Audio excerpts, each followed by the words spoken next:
আমারে দেখিবারে পায় অসীম ক্ষমায় ভালো মন্দ মিলে সকলে। আসলে ভালো মন্দ মিলে সকলেই বলে নিলাম এই কারণে যে ফ্রম দ্য ভেরি বিগিনিং এটা যাতে করে আমাকে কোনো কিছুতে না পায়। তো অনেক বিশ্লেষক, অনেক বক্তা, অনেক বক্তা চিন্তক সুন্দর করে বিশ্লেষণ করেছেন, কথা বলেছেন। আমি কৃতজ্ঞতা প্রকাশ করছি। আসলে এই লেখালেখি যে টুকটাক করছি, এটার বিচার বিশ্লেষণ, এটার অ্যানালাইসিস, ক্রিটিসিজম, এটা এক একজন এক একটা পয়েন্ট অফ ভিউ থেকে সেটা দেখে থাকে। আসলে ছায়ার মধ্যে আসলে কবিতা এক ধরনের ছায়াবাজি আমি মনে করি। আমি যখন ক্লাস 8-এ পড়ি তখন আমি রাতের বেলা আলো দিয়ে মাছ মারতে যেতাম। এটাকে অনেকে আলোয় মারা বলে, চল দিয়ে। তো আমি আমার চাচাতো ভাইকে নিয়ে রাতের 12টার সময় শ্রীনিধির বিলে থেকে মাছ মেরে ফিরতেছি। এমন সময় দেখি যে কবরস্থানের এখানে আলো নিভে, আলো জ্বলে। আমার চাচাতো ভাই বললো যে নিশ্চিত ভূত নালে পেতনি, এবার শেষ। তো আমি বললাম যে সরি, একটু মনে হয় থামলে ভালো। হ্যাঁ, গভীর রাত, একদম নির্জুম রাত, কবর খোলার মধ্যে বাতি নিভে জ্বলে। চাচাতো ভাই বললো যে নিশ্চিত ভূত পেতনি। আমি আবার আমার যে প্রখ্যাত কৃষক নেতা ফজলুল খন্দকার, উনি বলছিলেন যে ভূত প্রেত বলতে কিছু না, সম্পূর্ণ তোমার মনের দুর্বলতা, এটা সে। এই চিন্তায় বলিয়ান হয়ে আমি যে চলো আজকে দেখবো কি ভূত, কি পেতনি, কি সাউরা ভূত, কি বাসন ভূত, কি ট্রেন ভূত। হ্যাঁ, এটা আজকে দেখবো। চন্ডাল ভূত যাই হোক, অটিবা এসে দেখি নতুন একটা কবর দেওয়া হয়েছে। সেটার মধ্যে মোটা বাঁশের মধ্যে একটা কুপি বাঁধা। বাতাসে যখন এদিক যায় তখন বাতাসের এই খুঁটির আড়ালে যায়, তখন এটা নিবে। যখন এদিক যায় আবার চলে। কবিতা হলো হ্যালুসিনেশন। কারো কাছে কবিতা হয়েছে, কারো হয় নাই। এই যে একটা অ্যাবস্ট্রাক্ট আইডিয়া নিয়ে আমরা নাড়াচাড়া করি। হ্যাঁ, এক লাইন এক শব্দের কবিতা আছে, যে নিউটন বোমা বোঝো মানুষ বোঝো না, এটা এক লাইন কবিতা হেলাল হাফিজ লিখেছে। এটার কি বিশ্লেষণ, ব্যাখ্যা দিবেন আপনি? এক লাইন, শুধু এক লাইনেরও অর্ধেক লাইন। আবার ওয়ার্ডসওয়ার্থ বলেছে যে কবিতা হলো স্পন্টিনিউয়াস আওয়ার থটস অফ ফ্ল, ওভারফ্লো অফ থটস।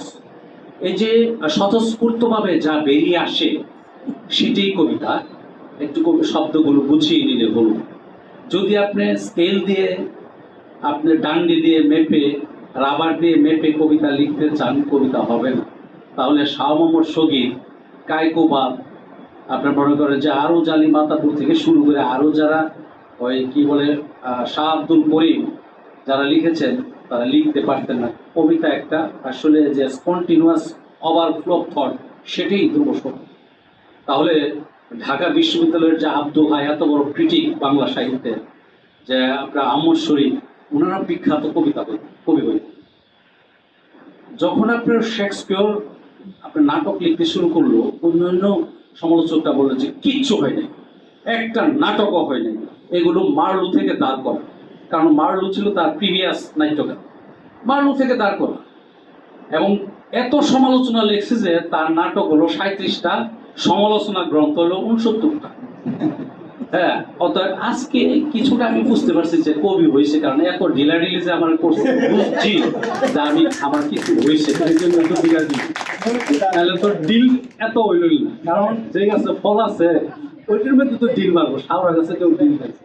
অতএব কিছু একটা হচ্ছে। আর সোহাগ ভাইয়ের কথাটা আমি ইজিলি দিচ্ছি, আমি ফেসিবাদের সাপোর্টার। আমার সবচেয়ে আলোকিত গ্রন্থ দুর্নীতি, ফেসিবাদের বিরুদ্ধে যে কাব্যগ্রন্থ বাতের গ্রাণী, শ্রেষ্ঠ কবিতা, এটা হাসিনার আমলে লেখা। এবং সোহাগ ভাই নিজে একটা কবিতা পাঠ করছে, আবুলের মাথা। এবং আমাদের যে সুমন ইউসুফ, সেই কাব্যগ্রন্থ থেকে একটা কবিতা রাজনীতি, সেটা বেছে নিয়ে একটা সংকলন তৈরি হয়েছে। এবং ওগুলো ঘুষ, দুর্নীতি, অপরাধ, তারপরে ক্ষমতার অপব্যবহার, সব কিছু মিলিয়ে এখানে 107টা কবিতা সম্পূর্ণ এগেনস্টে ওই সরকার আমলে। আপনারা যদি কেউ পড়ে থাকেন তাহলে আপনারা এটা মর্মে মর্মে বুঝলেন। অতএব ভাই ডেক্কা দেন আমার মাইরে। যাই হোক, এই যে হ্যাঁ, এই যে এইগুলো আসলে আমাদের যে পরিবার, আমাদের পারিবারিক কনসেপ্ট কিন্তু বাম ঘরানার রাজনীতি। আমি ফজলুল হক খন্দকারের 22 বছর সিডি বিতরণ করছি।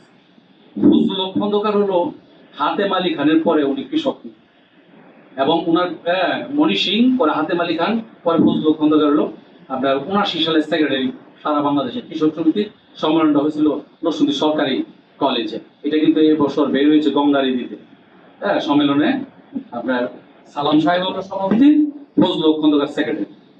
যাই হোক, ওই পরিবারের আমার মস্তিষ্ক, আমার চিন্তা, আমার চেতনা ভাবনা মানুষ কেন্দ্রিক। আমি রেনেসা বুঝি। রেনেসার মূল কনসেপ্ট কি?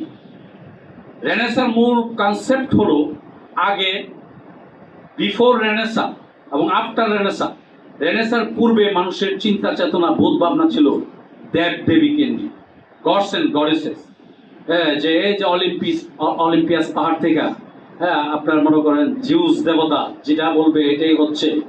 অসংখ্য দেব দেবী আমাদের আমাদের ডেস্টিনিকে, অর্থাৎ আমাদের ইয়াকে নিয়ন্ত্রণ করছে। ওইটা থেকে বেরিয়ে এসে মানুষ, মানুষের মধ্যে সীমাবদ্ধ, অর্থাৎ মানুষ কেন্দ্রিক, মানুষ সভ্যতা কেন্দ্রিক, মানুষকে কিভাবে বাঁচানো যায়, এগিয়ে নেওয়া যায়, মানুষের কিভাবে ভালো করা যায়, সমাজকে কিভাবে ভালো করা যায়, ওইটার মধ্যে যে এটাই এসছে, এটাই রেনেসার মূল থিম। তো এই যে আমার আসলে আমরা যত কবিতা লিখি না কেন, সব কবিতার মধ্যে ছোট করে একটা টোকা থাকবে যেটা মেসেজ। আপনি দেখবেন যে শব্দ যত কঠিন হোক বা হইছে না, এটা একটা সুপারির মতো চাপাইয়া ভাঙতাছি না, কিন্তু সর্বশেষ দেখবেন যে ওই সুপারির শেষে একটা সামান্যতম স্বাদ বেরিয়ে আসছে কিনা, ওইটা হলো কবিতার মেসেজ। একটা মেসেজ আসছে কিনা, ওই মেসেজটা থাকলেই কবিতা। আপনার শাহ আব্দুল করিমকে আপনার কালিকা প্রসাদ ভট্টাচার্য বলেছিল যে ধরেন আপনি গান গাইতে গেছেন, একজন শ্রোতা, আপনি কি গান গাইতে পারবেন?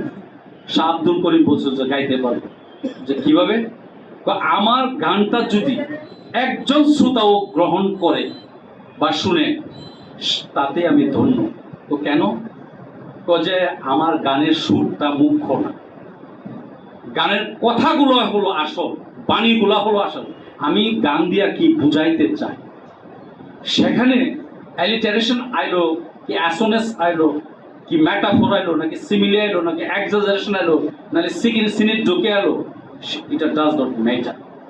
আমার কবিতা স্বরবৃত্ত নাকি অক্ষরবৃত্ত নাকি মাত্রাবৃত্ত নাকি কলাবৃত্ত নাকি মুক্ত ছন্দের, সেটা না। আমি সামান্য মেসেজ দিতে পারলাম কিনা, আর সেটা ওই পাঠক গ্রহণ করলো কিনা। এই শাহ আব্দুল করিমের ওই মেসেজটাই কিন্তু আসল। সে বলছিল যে একদিনে পৃথিবী বাউলের পৃথিবী হবে। এটা কিন্তু ছোট কথা না। বাউলের আসলে কিন্তু আমরা সবাইয়ের ভিতরে কম বেশ বাউলিপনা আছে। কিভাবে বাউলিপনা আছে? বাউলিপনা হলো এটা, আপনার মনে করেন যে স্বাধীনভাবে মুক্তভাবে যদি কেউ চিন্তা করতে পারে, সেটা তাকে ধরে নেবেন যে সে হলো বাউলিপনা, এবং তার ভিতরে বাউল বাস করে। কিভাবে? আমার আব্বা যখন আমি 9-এ পড়ি আমার বলছিল যে মেম্বর বাড়ির পিছিয়ে যায় না, তখন আমার ভিতরে একটা আপনার রিভলভিং হচ্ছিল যে কেন আমি আরো বেশি যাই। বাউল কবি লেখক এটা সবসময় তার ভিতরে একটা রিভার্স কাজ করে। তাকে যখন বলা হবে যে এটা করো না, ওইটা করো না, ওইটা করো না, সে কোনোদিন সেটা শুনবে না, তার নিজস্ব ট্র্যাকে সে যাবে। হাসতাই নীরা আমাকে যতই বুঝা যে এমনে লিখবেন না, হেমনে লিখবেন না, হেমনে লিখবেন না, হেমনে লিখবেন না, রাত শেষে আমার কবিতা আমার মতো, তার কবিতা তার মতো। 700 কোটি লোক, 700 কোটির চেহারা, 700 কোটির জীবনে। শুধু গোলাপ দিয়া বাগান হয় না, কিছু কিছু বাগানে অনর্থক কিছু গাছ থাকে, এটাই সৌন্দর্য। কোনো ফুল নাই, কিচ্ছু নাই, 4-5টা পাতা, এটাই সৌন্দর্য। হ্যাঁ, শুধু গোলাপ দিয়া যদি বাগান হয়তো তাইলে সেটা আর অত আকৃষ্ট হইল না। মানুষের কিছু যে কাটা গাছও লাগায় রাখে, ক্যাকটাস লাগায় রাখে, অর্কিড লাগায় রাখে, এটাও একটা সৌন্দর্য আছে। পৃথিবীতে যে 700 কোটি লোক, কেন? ওইটা আপনার সুপার ভিশন যদি আপনি খেয়াল করেন, দেখবেন যে almighty Allah loves the diversity. আল্লাহ সবসময় বৈচিত্র্যতা পছন্দ করে। এই জন্য এই যে কুল মাকলুকাতে অসংখ্য তারা, নক্ষত্র, গ্রহাণুপুঞ্জ, ঠিক সেরকম অসংখ্য ধর্ম, অসংখ্য মানুষ, অসংখ্য রকমের ভূপৃষ্ঠের বিচিত্র রূপ রেখা এগুলো আছে। আর কবিতা এরকম বিচিত্র। আপনি মার্ক জুকরাসেলের কবিতা পড়া আপনার ওই যে হেলাল হাফিজের কবিতা পড়লে অন্যরকম হয়।